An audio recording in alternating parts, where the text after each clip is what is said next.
นี่คุจังซี่เด้อเมื่อนั้นข่อยมาถ่ายข่อยก็อะไร คอยไล่ค่ะ ข่อยก็ย่านอย่าบ่ย่านหยังนะย่านมันเข้าหูไข่มาซื้อเมื่อวานนี่เมื่อยแห้งบ่ กินข้าวเลยกินแต่นม เมื่อยบ่ตอบเป็นเลยนั่งงามพร้อมบัดนี้เมื่อยบ่บัดนี้ใครแน่แล้วใครแน่เลยบ่ใครแน่แล้วเนาะใครเลยบ่เจ้าอย่าพาเล่นกับมันเด้อมาเข็บมันสิตกสิเจ้าปิดล้างมันขึ้น เย็บไหม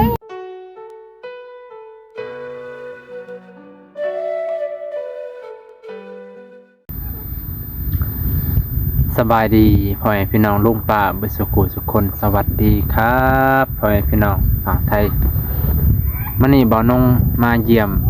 น้องลอยคือเก่าให้พี่น้องมาเยี่ยมเบิ่งอาการบุญมีว่าใครแน่และบ่มาถามข่าวแล้วก็บ่าวนงเอาสิ่งหนึ่งมาฝากเพิ่นพ่อแม่พี่น้องซึ่งอันนี้ก็คือนี่เองพ่อแม่พี่น้องพ่อแม่พี่น้องคิดว่ามีประโยชน์บ่คันมีประโยชน์ขอคนละไลค์และคนละคอมเมนต์พ่อแม่พี่น้องเนาะถ้ามีประโยชน์พ่อแม่พี่น้องคือสิฮู้เพราะว่าสินค้านี่มาจากประเทศไทยพ่อแม่พี่น้องสินค้ามาจากประเทศไทยบ่าวนงก็ใช้ตัวนี้ตลอดนะบ่าวนงใช้อันนี้ตลอดอยู่เฮือนเพราะว่าตอนบ่าวนงอยู่ประเทศไทยบ่าวนงเคยใช้มาลาวก็ซื้อใช้คือเก่ามีประโยชน์ดีกว่าช็อกพ่อแม่พี่น้องช็อกมันอาจจะต้องขีดต้องเขียนแต่ตัวนี้เป็นแป้งโรยเลยพ่อแม่พี่น้องเฮาก็แกะหูออกหน่อยนึงเนาะแกะหูออกหน่อยนึงบ่ให้แกะหลายมันสิออกเบิดแกะประมาณหู2หูแล้วเฮาก็โดนลนอันคุใส่มองที่มันมีเห็บมีมัดมีอันนี้ไปพี่น้องมาคันบ่มาแบบว่ามันคันขี้เพื่อนย้อนเห็บเฮาอันนี้คุใส่ไปพี่น้องมันสิดีมันสิหายเนาะมันสิบ่คันเป็นม้านี่สัปดาห์ละครั้งยังดีนะสิ่งที่ควรห้ามก็คือห้ามเข้าปากเข้าดังถึกมือก็แค่ล้างออกไปพี่น้องเข้าปากเข้าดังค่ะล้างออกคือเก่านะลองล้างออกคือกันนะตะกี้สินค้านี่อยู่ไทยนี่แพงคือว่าแพงบ่นงว่าแพงแหละสำหรับผู้อื่นบ่ฮู้ว่าแพงแต่อยู่พี่ประมาณ20เท่าใดเนาะประมาณ40 บาทได้พี่น้องอยู่ไทยน่าจะ50 บาทนะอันนี้คือ28,000 กีบนะ28,000 กีบกับโบรูว่าตกเป็นเงินไทยเท่าใดเนาะช่วงเสาร์สมองยังบ่ลื่นไหลเพิ่นน่ะไปเบิ่งน้ำกันนะไปเบิ่งบรรยากาศน้ำกันพอดีอยากให้เพิ่นใส่อันนี้แหละเพราะว่ามื้อนั้นถือว่าเฮ็ดหลายพอสมควรนะหลายนี่ตัวน้อยๆนี่คุใส่หน่อยนึงแล้วครับมันก็สิเศร้าคันแต่มันตกเลยนะว่าเฮ้ยแจมใส่แล้วบนนี้แจมใส่แล้วสบายดีตอนเช้าสบายดีตอนเช้าเนาะเฮ็ดยังอยู่นี่ นั่ง กินข้าวกินน้ำป้าวันนี้แต่งตัวขึ้นเนาะแต่งตัวซ้ำกับสาวพ่อโอ้ยเมื่อวานนี่เขาแซวข่อยอึกกระทึกเยอะเขาแซวย้อนอันสาวพรวิไลบ่าวเราไปสัมภาษณ์เด้อสาวพรมักบ่าวนงหมดเด้อตายคักๆข่อยสิไปสัมภาษณ์ด้วยปากเจ้าของเองของเงินนี่เนาะเขาย่านแบบสาวพรหักบ่าวนงข้างเดียวโดยที่บ่าวนงบ่ฮู้อีหยังเขาว่าเจ้ายุให้เรามักข่อยบ่ ใช่ FC นี่แหละ พอแล้ว FC ว่าให้อันนั่งร้อยให้พรนั่นมักแต่บ่าวนง เมื่อไหร่นี่บอกใช่อยู่ บ่ พอวันพุธบอกเอลี่เด้ออย่าตัวคอเด้อ แล้วหัน ตัวคอเลยนางลอยเดี๋ยวตัวมันมากบ่คอเบามาก แล้วหันอยากให้เจ้า เราฝากและ ติดต่อ โอ้ย จะต่อให้ ติดต่อให้เจะเป็นแม่ซื้อ เลย บุญมีไหมพี่มานี่ไหมนี่มาเล่นพี่พูดว่าไงพี่น้องบุญมีแจมไซส์แล้ววันนี้ จะได้แหละ ข้อรู้สึกข้อกระเย้าวขึ้น แล้ววันนี้โตก็พร้อมลง เขาว่าเจ็บท้อง เด็กน้อย ขยายโตผู้เฒ่าผู้แก่เขาว่าผู้เฒ่าผู้แก่เขาว่าเด็กน้อยมันยืดโตหั่นนะเพื่อจะให้ลดน้ำหนักลงแล้วมันนี่เราสิสูงเราก็สิหัดย่างหัดเดิน เขาว่าจังซี่ผู้เฒ่านะเขาบ่ได้ว่าอิหยังดอกเขาคิดว่าไอ้เกิ้งไปตัดใหม่เดี๋ยวนอนบ่แม่นมานั่งบนเพลงมานั่งไกลๆไว้ เดี๋ยว เอาปุ๊บมาทานตะตัวก็ได้ อาปงมาอาปงมานะมีเห็บบ่ เพื่อนจะเพื่อนเจน มันมีบ่เห็บมาน่ะ คอยอาบน้ำไปขาวคุณพร บ่ หัวขาหา โอ้มันนี่ซาหัวซาหางจ้ะนะมีแต่หัวที่บ่มีหางโอ้ยเว้าไปมีหาง นี่ แล้วให้วิธีข่าวหันผู้เย็ดไม่ได้ยัง เข้าก็เบิดแล้ว เข้าตัวค่อยซีแต่นั่นน่ะบ่ แม่นไป อ เซยสิบ่ามีให้วิธีข่าวบ่ไป ทุนบุญมีเราอยากไปนำนี่ค่อยซื้ออันนี้มาฝากนี่อีหยังบ่นี่อันอีหยังก็แนวไหลเฮ็บไหลมัดนะคันอันนี้เด้อคันอยากให้มาเจ้าบ่มีเฮ็บขุใส่หน่อยนึงแต่อย่าให้มันเข้าปากอีกหน่อยเลยเข้าใจบ่ ใจเลย ก็คือบ่ให้แบบบ่ให้เด็กน้อยไปเล่นจับแล้วมันติดมือแล้วมานี่นะก็ให้มันสะอาดหั่นแหละไอ้เกิงไปใส่ตุ้มหาอยู่แนวกินหาอยู่หากิน มันเป็นแป้งในบุญเพลงมันเป็นแป้งบ่แม่นแป้งทาแก้มจะได้ แก้มพอดาเป็นแป้งคุเฮ็บใส่เด้อผู้จักบ่เฮ็บผู้จักบ่มัดว่านั่งก่อนนั่งพ่อให้พี่น้องนั่งนำแม่น่ะเจ้าจะคือแต่งตัวงามในบุญเพลงมื้อนี่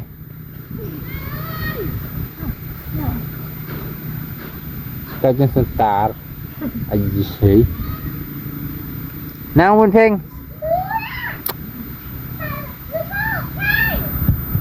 เอาไว้เบิ่งสิสอนวิธีก่อนนี่สมมุติว่าในเตียงเจ้าน่ะ เตียงบ่ หรืออยู่ลุ่มนี่น่ะอยู่ลุ่มเตียงน่ะมันมีเห็บเจ้าก็คู่อันนี้ใส่นี่เบิ่งนี่คู่นี่ใส่เฮ็ดจังซี่นี่เฮ็ดจังซี่เด้อ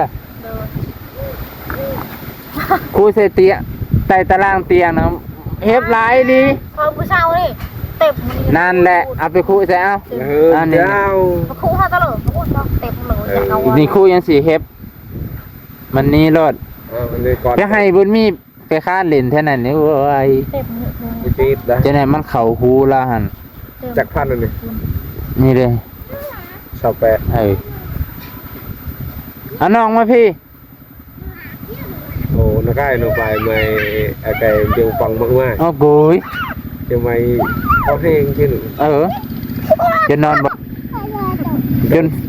ฮะ เจ้าตานอนวังมันก็ยอมว่าเถอะ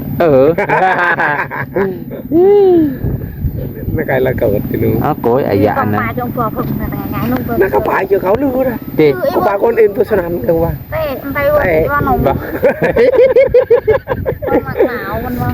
แต่ตีนเขาก็ตลุกเอาก็เดินนี่นะกัน บ่มันก็คันบ่ ขนาดเตอแบบเงือกแล้วพอเอตีเป็นผู้สนั่นไง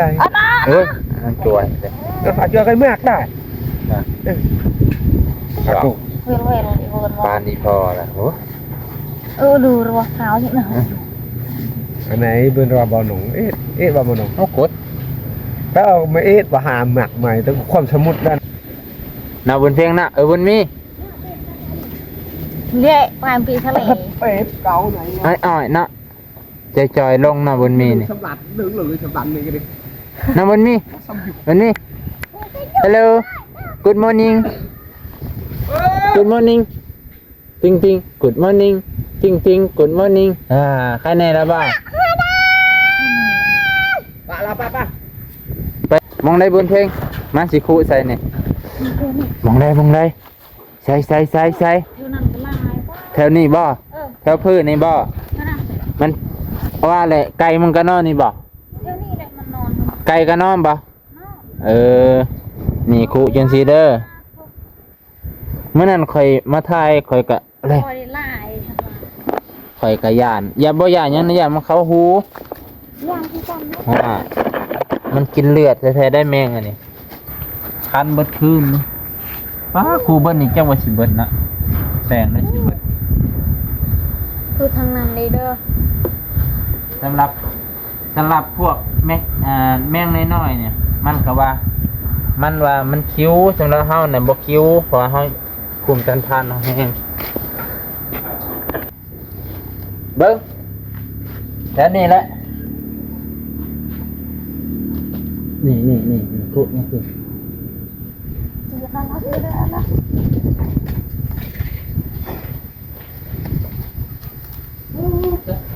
แล้วนี่แหละ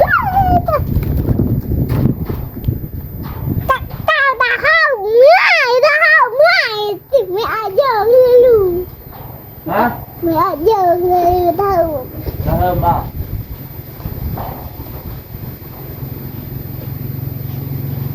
นะพอละ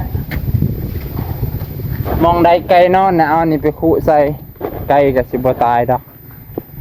แต่ว่ามันเฮ็บนั่นแหละสิตายเฮ็บมันสิซัก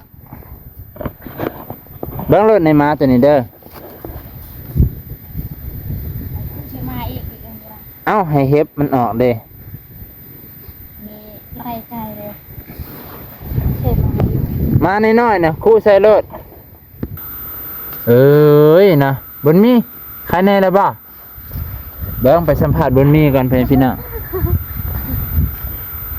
เป็นจังไดไข่มาซื้อเมื่อวานนี่เมื่อยแห้งบ่ กินข้าวเลยกินแต่นม เอ้ยเมื่อยบ่ตอบเป็นเลย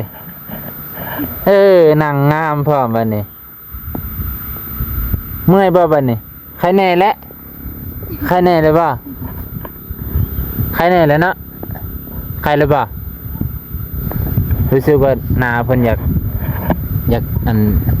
จอยๆลงได้บัดนี้เพิ่นสิได้ มันบ่ได้กินข้าว เราสิสูงเด้เราสิสูงเนี่ยเราสิขยายโตได้บัดนี้ฮะก็ได้เล่นผู้เดียวบ่บัดนี้เล่นน้ำแน่อันนี้นี่เด้อนี่เล่นจังซี่ดึงนี่ดึงดึงดึงเอา โดนมาก็เลย เอาอีกอารมณ์บ่ดีบ่นี่ตัวอารมณ์บ่ดีพี่น้องปาดจับถิ่มเลย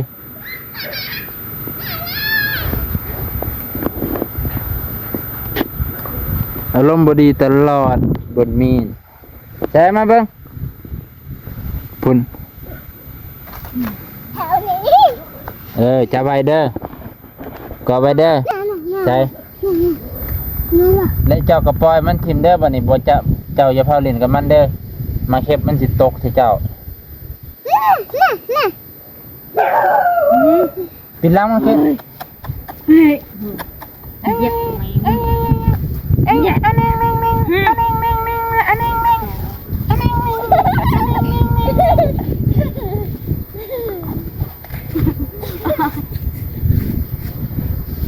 ถ้าเบิ่งรถบุญเพลงบ่มีเลยมื้อแรงนี่มันขู่มึงเลยบ่มีจะถ้าเบิ่งรถมันบ่คันบ่มันนี่เสื้อค่อยนี่เต็มจะเลยอันนี้เอาไว้เก็บไว้บ่ให้ท่าหน้าท่าตาบ่ให้เขาปากเขาดัง นะว่าอะไรกันบาลามาเพิ่นก็บ่เอายามาให้เลยบ่เนาะ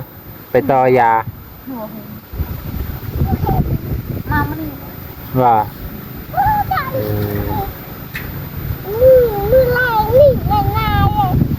ผู้ใด ถ้าชิอมปากฉันว่า บาลาว่าเพิ่น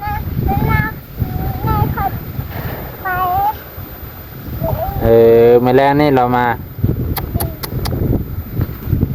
ว่าได้ราคาดีกว่าว่าได้ ยันเฮ็บ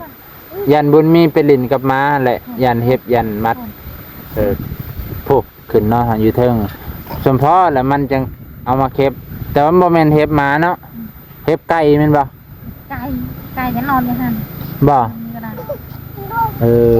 จังเว้นมันไปแม่นแล้วซั่นเฮ็บไก่ พอตอนนี้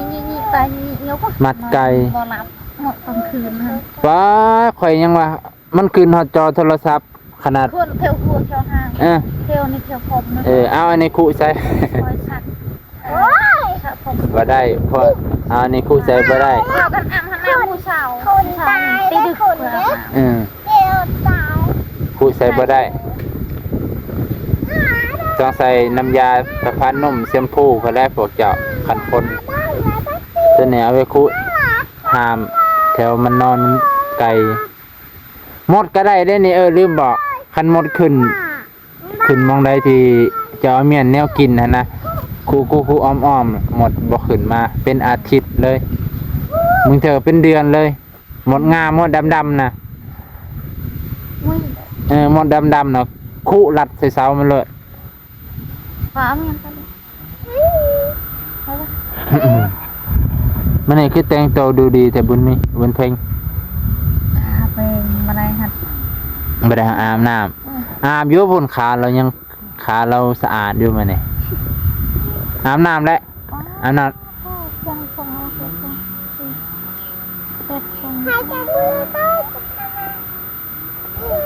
ยัง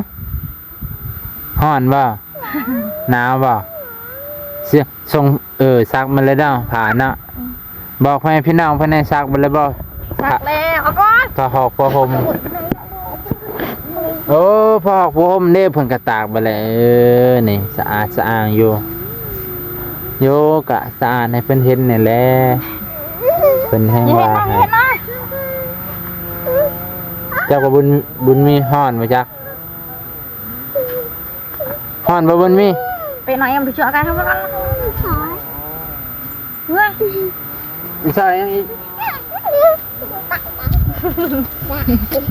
อยู่เจอผมก็